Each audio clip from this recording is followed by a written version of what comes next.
Is Eric, our driver today. His name is Craig. Let's give him a round of applause. He's going to get us through this tour nice and safely. Now, before we get going, I want to bring out my special co-host. You may know him from shows like Saturday Night Live and Late Night with Jimmy Fallon. Take it away, Mr. Jimmy Fallon. Oh, hey there. You made it. Welcome to the Universal Studio Tour.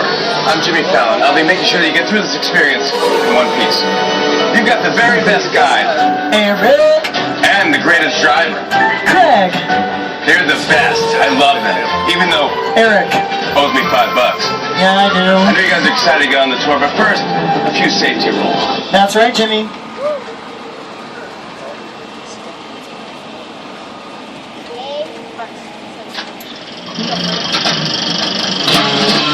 Now, if you have an emergency of any kind, please pull on the emergency cord running on the center of the ceiling if this could be a medical emergency. If you can't hear or see me throughout the tour, as well as if you drop something or drop someone off the side of the tram, we can stop and get that for you, all right?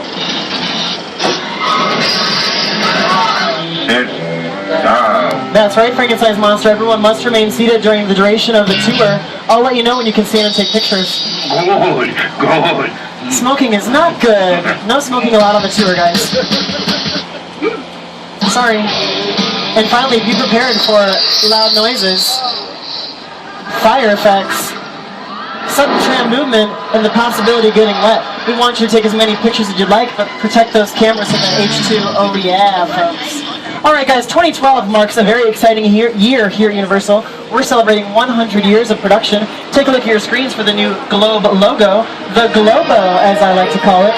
You can see the evolution of this Globe logo on either side of your tram at the top of the poster, some of Universal's favorite films from the past 100 years. And if you go see a Universal movie in theaters today, this is what you will see before every movie. Now, as we move down memory lane, I want to take you back to the 30s and show you a clip from one of my favorites. See if you can recognize this film.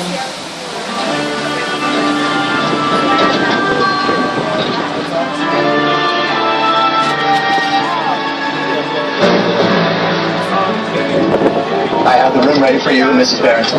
Thank you, Will.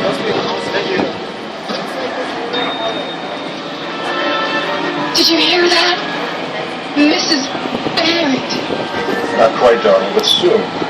Very, very soon. Hello. Yes? Have a bottle of champagne sent to the room at once. And make sure that we are not disturbed for any reason.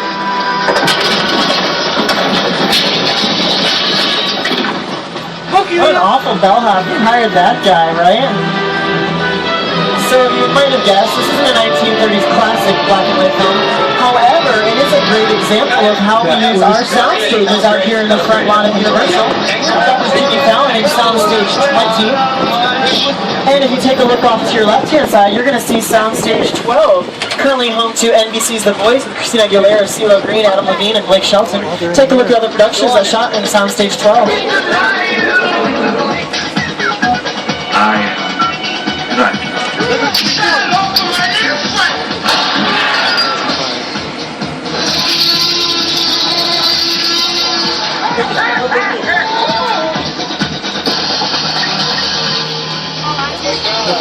On stage 12. Now, Soundstage 12 is one of the largest sound stages of the 35 we have on the Universal front lot.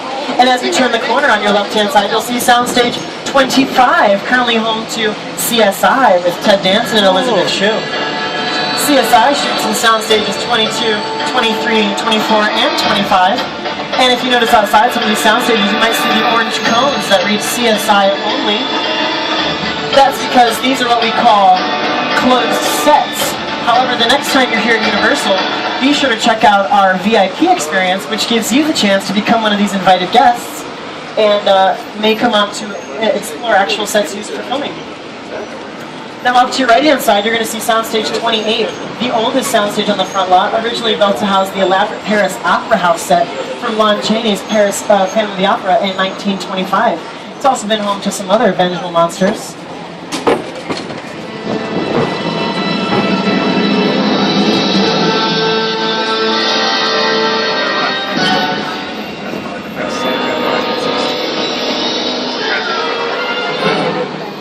Soundstage 28 was originally built in the silent film era, so it's one of our only sound stages that are not completely soundproof. Off to your left-hand side, you'll see Soundstage 27, a recent filming location for Snow White and the Huntsman with Charlize Theron, Kristen Stewart, and Chris Hemsworth. It was also the recent home of The Muppets with Jason Segel and Amy Adams. Now, The Muppets are pretty new to the large screen, as you may be more familiar with their work on the small screen. And here at NBC Universal, we consist of a multimedia plex of some of your favorite TV networks. NBC, MSNBC, CNBC, NBC Sports, the Weather Channel, the Golf Channel, Sci-Fi, E, Telemundo, USA, Bravo, just to name a few. Other productions currently filming on the Universal Front Lot include Guys with Kids from my executive producer Jimmy Fallon, starring Anthony Anderson. Also Parenthood with Lauren Graham and Craig T. Nelson. They shoot in sound stages 43 and 44, which will be just off to your right-hand side. We also have The Mindy Project, starring Mindy Kaling from The Office, and Go On, starring Matthew Perry. Now, in any production, whether it be TV or film, it takes a large crew of people, from producers to writers to directors. And right here on the Universal Front Lot, we have the offices of some of the largest writers, producers, and directors in all of Hollywood. Off to your left-hand side in our production bungalows. Now, these production bungalows used to be dressing rooms to some of the biggest stars in Hollywood, like Rock Hudson, Jimmy Stewart, and Doris Day. But now we use the trailers you see off to your right-hand side for the dressing rooms and makeup for the actors. And the production bungalows are now home to Illumination Entertainment, for example, who brought you Hop, Despicable Me, and the Lorax, recently released on Blu-ray and DVD. Also, Hasbro has their offices out here. We may see our first celebrity out here if you take a look to your left-hand side, right outside the Hasbro offices. And right next door, you'll see the incomparable Alfred Hitchcock's office, bungalow number 5195. Here's some famous faces to tell you a little bit more about Alfred Hitchcock's time out here on the front lot. Lou said he could move into that office. I said, no, I can never be in Hitchcock's office. That should be a shrine, a museum. Very exciting. Just to know that he was... There's our first celebrity, folks. Mr. Potato Head waving at you. Give him wave back. Take a picture. there and walk by and know he was in that office. We're about to enter the backlot, folks. One of the most impressive backlot sets ever in the world. This is our Metro sets we're entering now. Metro standing for Metropolitan, because we can turn these sets into any city we need. It can be New York, it can be San Francisco, Chicago, and if we can't even make it downtown, just a few miles, we can turn this area into Los Angeles. Wow. Now, we had renovations on these sets back in 2008 after the fire, and Steven Spielberg led the rebuilding of these sets. You may notice off to your left-hand side the big brick wall. You'll be interested to know that there's actually no brick in that wall. If you get close enough, you can see the staples holding that to the wall. It's actually just foam, rubber, and fiberglass. Wow. Off to your right-hand side, you'll see a mural. This mural can be seen on screen, and it looks very three-dimensional, but because you, as humans, have two eyes, two lenses, right now it looks pretty flat. But the camera, when filming, only has one lens, so it looks quite three-dimensional. And the buildings off to your left-hand side, the gold buildings, can double as parliamentary as well as a non-denominational church. This is what we call London Square. We can also turn the grassy part in front of it into anything from a wedding set to a funeral. Now we're moving into our New York streets, equipped with its very own Broadway theaters and Macy's. It's as if we bought 34th Street right downtown to Southern California.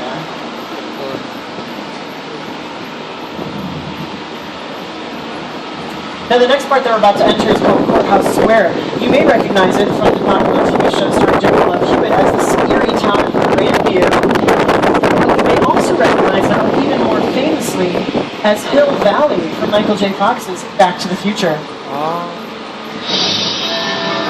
There's the clock tower.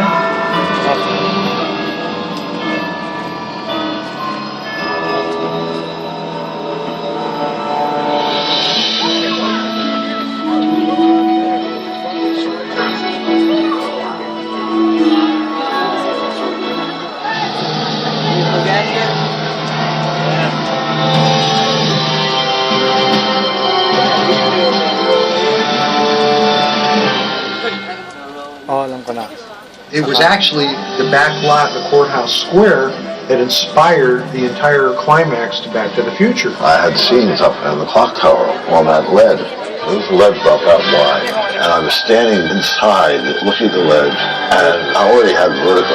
I just thought there's no way in the world, no way I'm going to stand on that. I was up there for quite a while. Of course, I had a cable.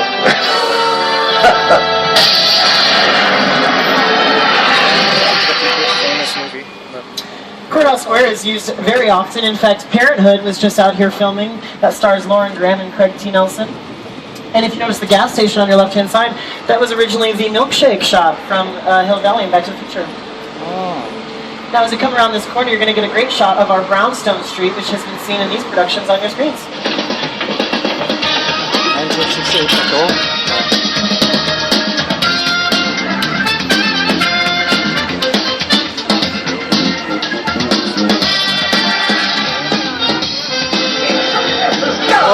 Ganyan pala dyan. Grace, the dog! I'm in the shower. Inside bad, outside good. Inside bad, outside good.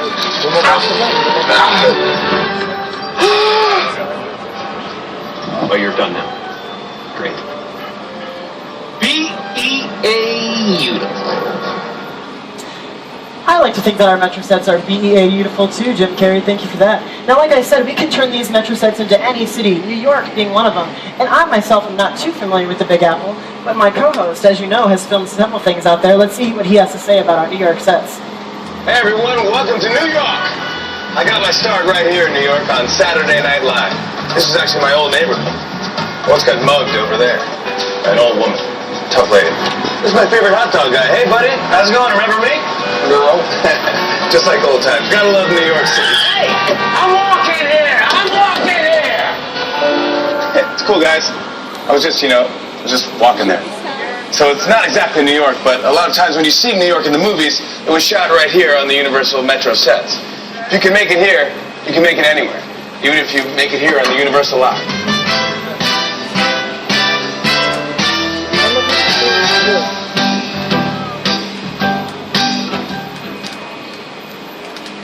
Now, as you saw, Jim Carrey, a very famous comedian, and Jimmy Fallon and many other comedians have utilized the sets in the Universal backlot here on the Metro sets.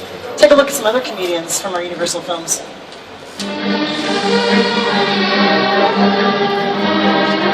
You're sailing to a lost island, you're encountering monsters and creatures from, prehistoric times. How can I place it? So I was thrilled when Universal invited me back to Skull Island. It's great to have you along for the ride. Now we have created this 3D immersive experience, so you're going to have your glasses ready. Don't put them on yet, but just have them in your hand because we're about to return to Skull Island. In a sense, this is like a mini sequel, a mini continuation. We're just taking the Kong and Skull Island and the dinosaurs that we established in our feature film. And this is, another day, another incident on Skull Island, using the creatures and the character and personality. From Serenity, which is a great example of how we use motion control technology with a combination of CGI to bring that vehicle to life, because it does not fly in real life. We have the DeLorean from Back to the Future, for all of you Back to the Future fans. And also a few cars from the Fast and the Furious Tokyo Drift.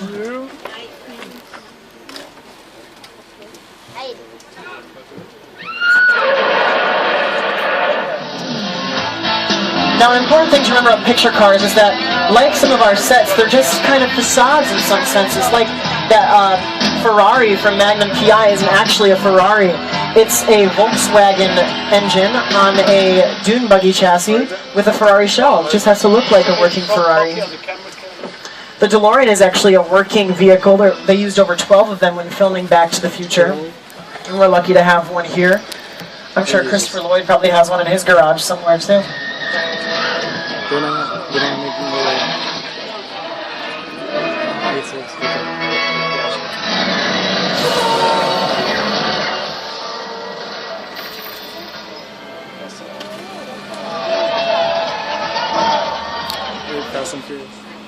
Now, producers know that the right picture car can make or break a film, which is definitely the case when it comes to Fast and the Furious, that franchise. We're working on Fast and the Furious 6 now, where you can see a great example of motion control technology, CGI, and picture cars that bring you those full throttle scenes from the Fast and Furious films.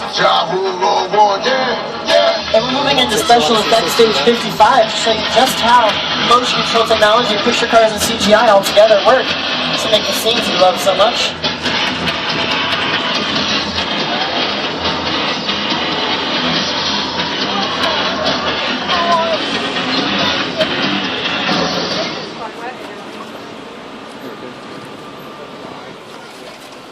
Clear on the set. Let's see the bullet hits. And go. Smoke. Go. Fire. Go.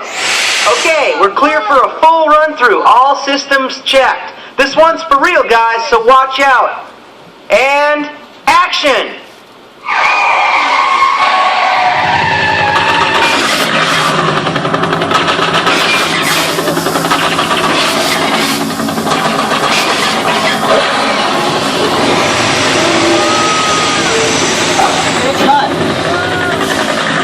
Carnage and Karma, everyone. Take a bow, boys. Anything else you'd like to show us while we're here?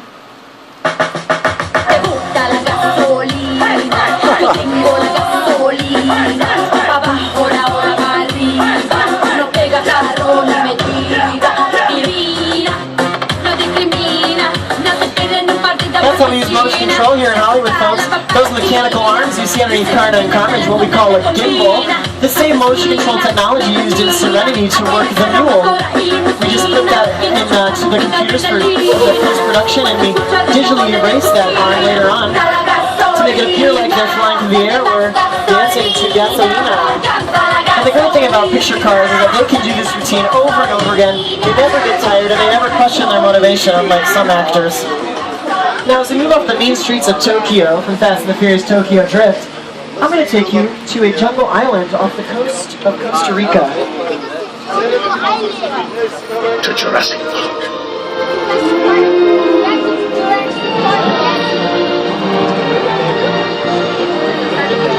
Now, on either side of the tram, you're going to see some of the picture cars from Jurassic Park, including the Mobile Lab from Jurassic Park Lost World with Julianne Moore, Vince Vaughn, and Jeff Goldblum. That Mobile Lab was hung over the side of a cliff in the movie, and the T-Rexes knocked it overboard. However, here, we actually hung that from one of our parking garages on the front lot. The Greens Department came in and dressed it up to make it look like a cliff, and that was that.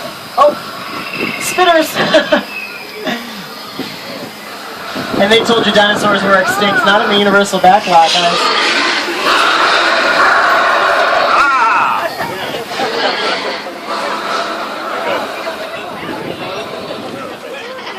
Jurassic Park.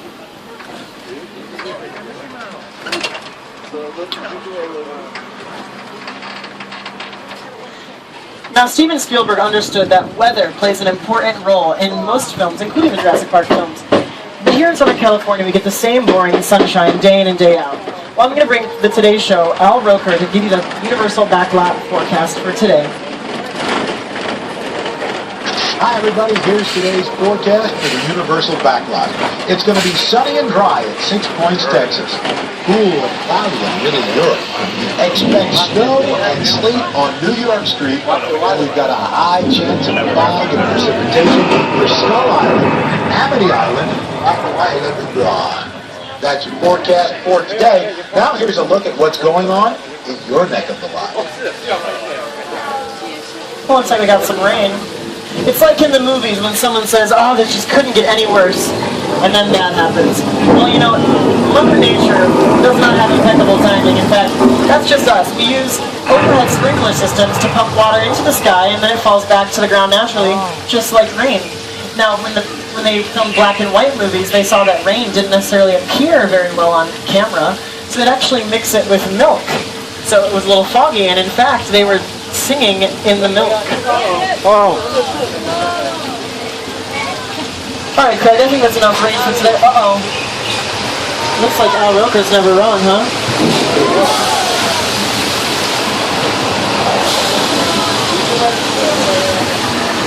That was our flash flood, folks. Take a look at your screens and see how that looks on Big Fat Liar with Amanda Bynes, Paul Giamatti, and Frank Muniz. You can't have a wolf, kid! Yeah, we'll see about that. Hang on, buddy,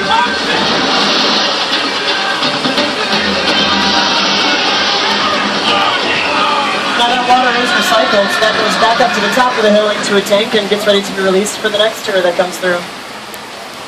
Now as we move from the flash flood into the rest of our old Mexico sets, you might recognize this area from the Three Amigos with Steve Martin, Chevy Chase, and Martin Short. Also, Illumination Entertainment's Hop was out here. They turned old Mexico into China to film that movie. And as we cross the Rio Grande, we're going to go into 6 Points, Texas, y'all. Welcome to the Old West. Out here is famous for its Western films. Western films used to be the bread and butter of Universal Pictures, and they've had many a duel out here on these streets. Take a look at your screens for another one.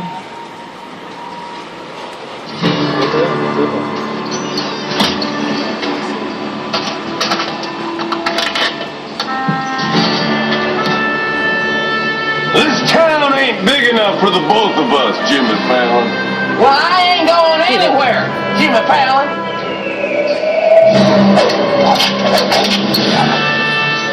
Now look here.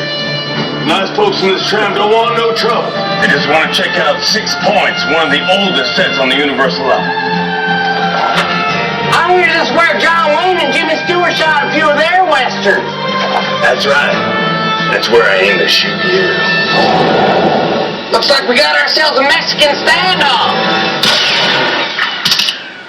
Lucky shot. Now what say you mount up and get out of town while the getting's good? All right. I'll see you again, Fallon. Or you can count on it, Tommy. Then get. This is the beginning of a beautiful friendship. We just have to talk it out, that's all. Now it's called 6 Points, Texas because it's equipped with 6 different streets. Back in the silent film era, they could film 6 movies at the same time and not interrupt each other's filming because it was all silent film. Off to your left-hand side, you get another good example of one of the facades. You see there's no interior to that building. Just the outside, only what the camera can see, and then your imagination fills in the rest. Now coming up, you're going to see a pretty strange contraption on your left side. It's our underwater tank, where they film underwater scenes, and it's important that they do this here to keep the camera and the crew dry.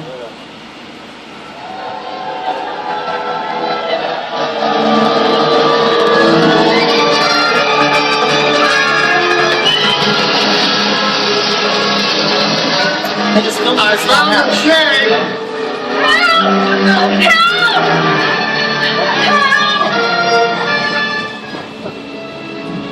And the road we're driving over now was actually used in Ron Howard's Apollo 13 in the dream sequence as the surface of the moon.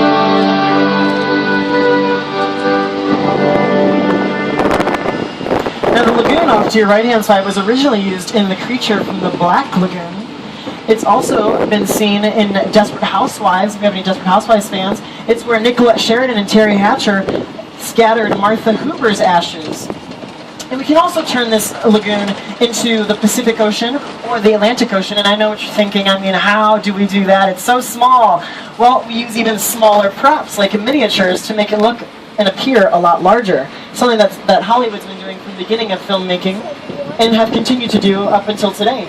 We're going to show you a great example of miniatures from the sets of King Kong from the 2005 film on your left-hand side as we go below sea level. So pick up anything on the ground. You don't want to get wet because water may come into the tram. Keep in mind, this is as big as Skull Island and the SS Venture ever got. Here's the screen. Here's the scene on your screens.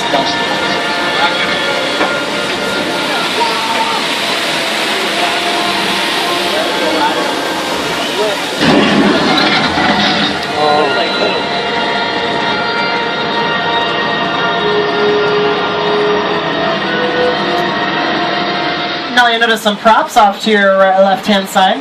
Right outside of our prop department, the Edith Head building is that building up there to your left with the green windows. Houses over 5 million props, and just above that houses some of our costumes in the costume department.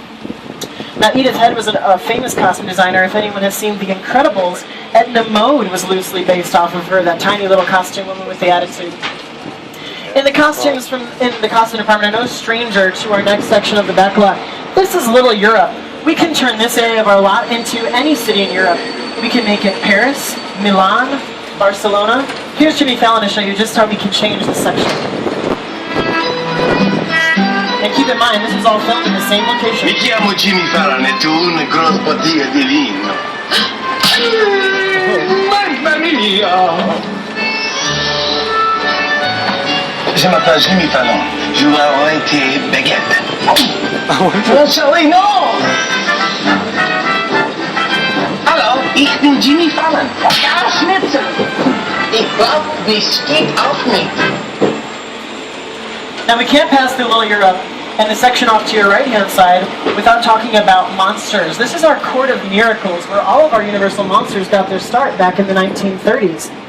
Frankenstein, Dracula, the Mummy. Take a look at your screens for more of those examples. Universal, we think of monsters. Dracula, Frankenstein, Wolfman. Bride of Frankenstein, The Mummy. The Hunchback of Notre Dame, The Invisible Man. Phantom of the Opera. Classic films. They're just brilliantly made. That Frankenstein image, Flathead, Bolt. it's one of the great icons of the world. That to me was like the essence of the Universal horror film. And I was just mesmerized by these movies. Boris Karloff, Lon Chaney. I remember the original Universal Studios Mummy movie really scaring me. They still ring in our memories now, and we love them. Now, what's a good monster movie without an angry villager chase? All the villagers would usually gather in the Court of Miracles with their torches and their hound dogs to figure out what they're going to do with the monsters. Here's some examples of those here. What is it now? The monster. He's in the woods. Get out the bloodhounds. Raise all the men you can. Lock the women indoors and wait for me. I'm ready. Go. Your torches and go.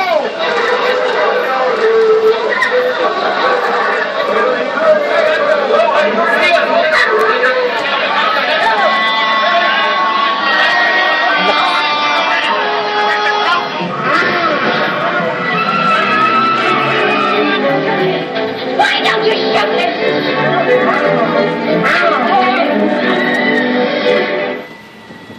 Now, Bela Lugosi was the original Dracula in the 1931 film, and after his work on that movie, they offered him the role of Frankenstein's monster in the following Frankenstein movie to come out later that year. And after reading the script, he thought, anyone can do that. All he did was moan and groan. I mean, come on, I'm a very established actor. I don't need to be a Frankenstein's monster. So they ended up giving the role to Boris Karloff, who was working as an extra on set. And he's gone on to be just really famous for his role as Frankenstein's monster.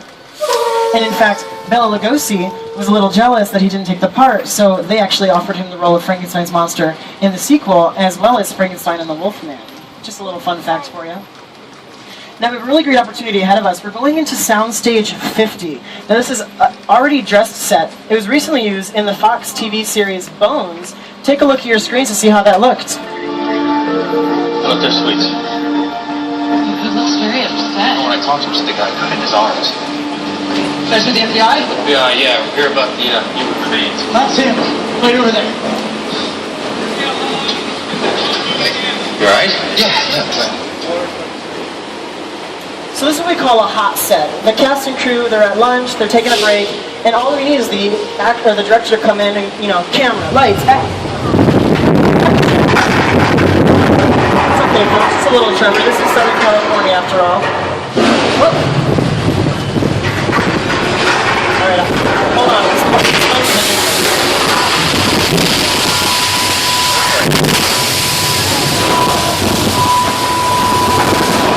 No, watch out for that shit. Uh-oh. The roof is on fire!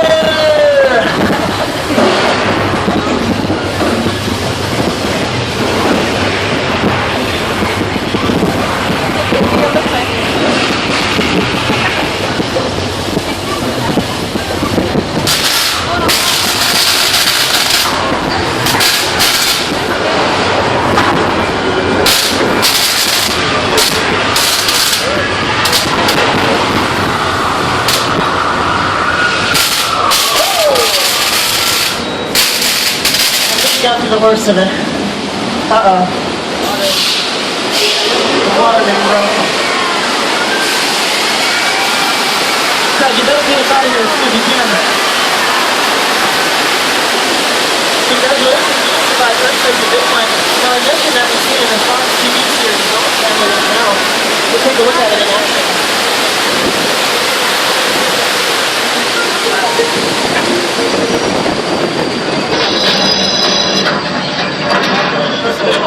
What's going on? Let's get out of here! The water main just broke!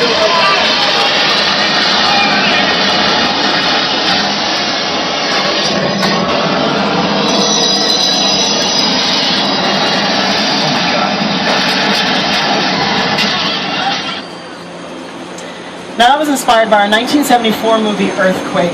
In the 1970s, Universal was known for its disaster films, all starting with Airport, which spawned a few sequels, then Earthquake, and then if you're familiar with a man-eating shark, you might recognize Jaws.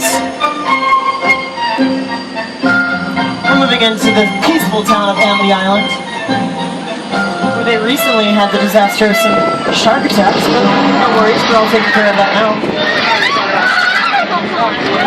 Amity police are out there right now, just patrolling the waters, making sure everything's okay. Uh-oh. Looks like they missed one of the sharks. He's trained for this, I'm sure he can handle it. Alright, let's root him on. I think he's kicking that shark's behind. Made to go watch. Oh! Oh! I'm sure that was the shark's blood. No need to worry, everyone. We're just gonna move behind this highly flammable gas pier. We should be safe. Mainit to. Looks like he just pulled the pier. That's gas. Keep an eye out for him over there, guys.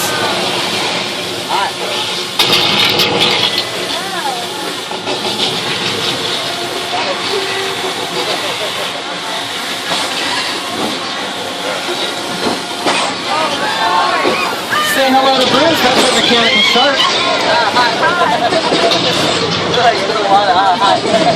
Now our shark worked a lot better than the one they had on set, the original production of Jaws. You see, Steven Spielberg insisted on having him out in the actual Atlantic Ocean, and up until they moved him to the East Coast, they had been testing him in freshwater, just here at our front lot on Soundstage 20. Here's Steven to tell you a little bit more about his trouble with the shark on screen. The line shark. The shark was frustrating. It didn't really work all the time. It didn't work hardly at all. Wherever you were on the island, you could hear the radio waves. They were always saying, the shark is not working. Repeat, the shark is not working. We just waited around. We just waited. The shark worked well enough for a while there. Had the bases all night. So I really owe the shark a lot.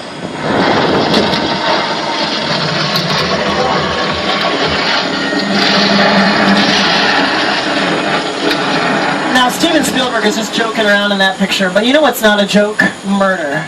And Angela Lansbury would agree, because she filmed the 12-season series of Murder, She Wrote right here in Amity Island. Take a look.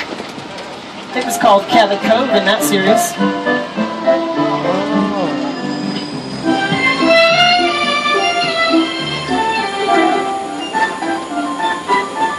Angela Lansbury also spent a lot of her time during the filming of that series over on your right-hand side at Miss Mona's Chicken Ranch from the Best Little Whorehouse in Texas.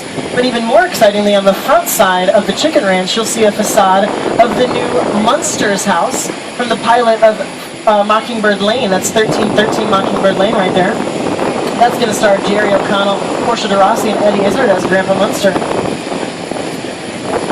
Now, the New York Film Academy is over in Wisteria Lane right now, but I'm going to show you how Wisteria Lane from the hit ABC series Desperate Housewives was shot.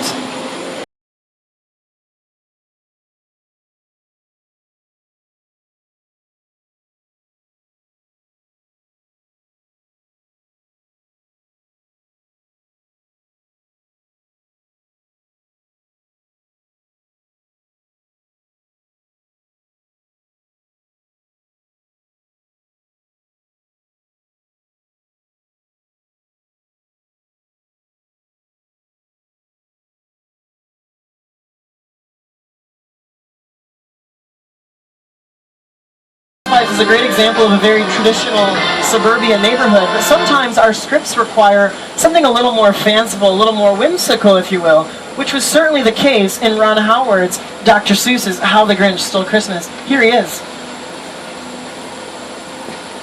One of the biggest creative challenges that we faced on How the Grinch Stole Christmas was to bring the storybook world of Dr. Seuss to life. Some of the most talented artists in Hollywood worked for months to create a living, breathing Whoville. When it was all done, they had built an entire city. And the fantasy world of Dr. Seuss became a reality. Those are the exterior sets from How the Grinch Stole Christmas, made of 2 million linear feet of styrofoam, enough artificial snow to cover 9 football fields, And what would Christmas be without candy canes? They used 1,938 of them. And if you can ignore those zombie dead bodies out there, that's just part of our Halloween Horror Nights. You'll see a little bit more of that as we move into the next section. The Whoville's neighbor was Norman Bates of the Bates Motel in Psycho, Alfred Hitchcock's 1960 classic with Anthony Perkins and Janet Leigh.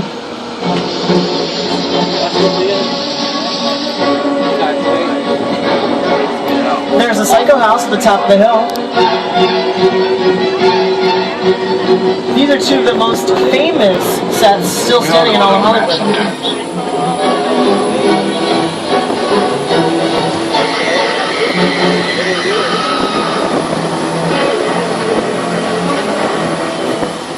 What's really exciting is what's just past the Psycho house. We're going to move into the spectacular crash site of the Steven Spielberg movie The War of the Worlds, starring Tom Cruise and Dakota Fanning.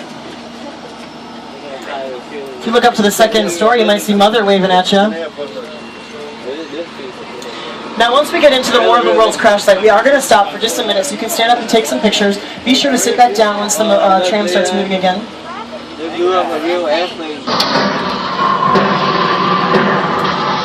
Now, this is one of the largest, most impressive sets ever constructed on the Universal backlot. Over 100 tons of debris are scattered along this site. And here to tell you a little bit more about the construction of this is production designer Rick Carter and Steven Spielberg himself.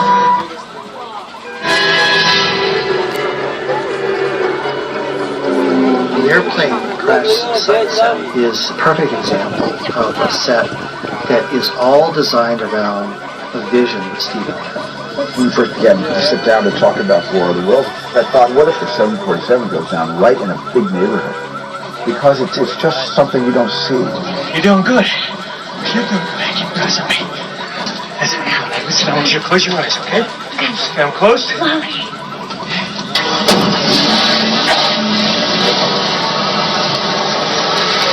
Robbie, get in. Get in, Robbie. Get in. You gotta get out of here. Now that's a real 747 Boeing airplane on the left-hand side. They bought that for a low price of $60,000, which, you know, I think is pretty impressive for the cost of a plane. However, it cost an additional $200,000 to move it onto the Universal backlot. They drove it in here on trucks, except for the tail was flown in by helicopters because it wouldn't fit through any of our gates. Now, as we move out of that disastrous place, we're going into something a little more peaceful. Falls Lake, where you notice the cabin off to your right-hand side was seen in the John Candy, Dan Aykroyd movie, The Great Outdoors.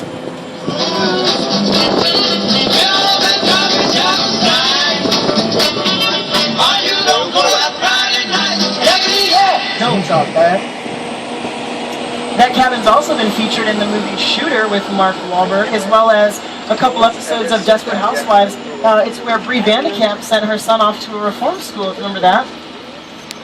Now, you may have noticed just beyond the cabin, that very large freestanding green screen. That is one of the largest in the world, and it's where we do a lot of our CGI, or computer-generated imagery, special effects out here in Falls Lake. Take a look at your screens for some productions that have shot out here.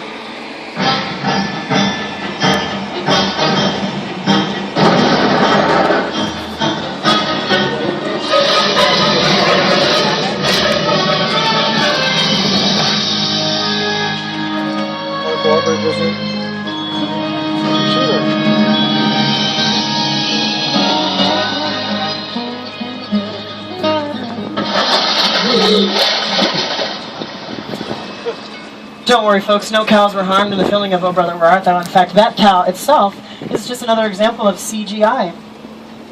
Now what we do is we fill that pit up with water like you saw on the screens, and then we can project any other image onto that green screen in post-production. We can also fill this area up with sand and create a desert or any other large landscape that we need. Now it was originally built for the Jaws the Revenge, the third sequel of the original blockbuster hit. And when they were out here filming, they had to dye the water blue to make it look more like the water of the ocean. And an interesting fact is that every time Michael Caine came up from underwater, his hair was also dyed blue. So they had to go back and bleach his hair and get it back to normal color every time he came up out of the water. Now, unfortunately, we're coming to the end of our tour.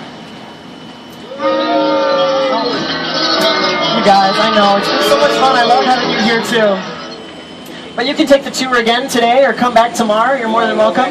But before we go, I just want to bring my special co-host Jimmy Fallon back out to tell you goodbye in a way that only he can. Well, I can't believe it. We've made it to the end of our tour, you guys. How about Eric and Craig? weren't they the best? Hey, before we go, Thank you. I'd like to sing you a little song I made up. I was just 5 years old. I helped him write this song It's called actually. Tramtastic. This is my idea of the name. We had a real good time together. Now the ride is done. We saw some crazy cool stuff, and we had a lot of fun. This tram has made its final stop, but don't be sad and blue, 'cause there's still one more thing that I'd like to say to you. Have a tramtastic day. Have a tramtastic night.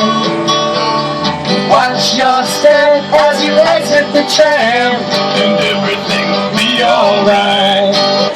Again, guys, my name is Eric. Your driver was Craig today. On behalf of him and I and everyone else here at NBC Universal, thank you for joining us on the world-famous Universal Studios tour. If you're an annual pass holder, we'll see you again soon. If you're not an annual pass holder, be sure to come back and check us out. You can go to the Hollywood Ticket Outlet and see how you can turn today's pass into an annual pass and enjoy us all year long. After we onboard, or deplane, if you will, I'll be standing just outside the train on the left-hand side. You can come say hello, give me a high five. I'd love to hear from you, see how you like the tour. Here's Jimmy, take it out. Have a tramtastic day. Have a tramtastic night. Just watch your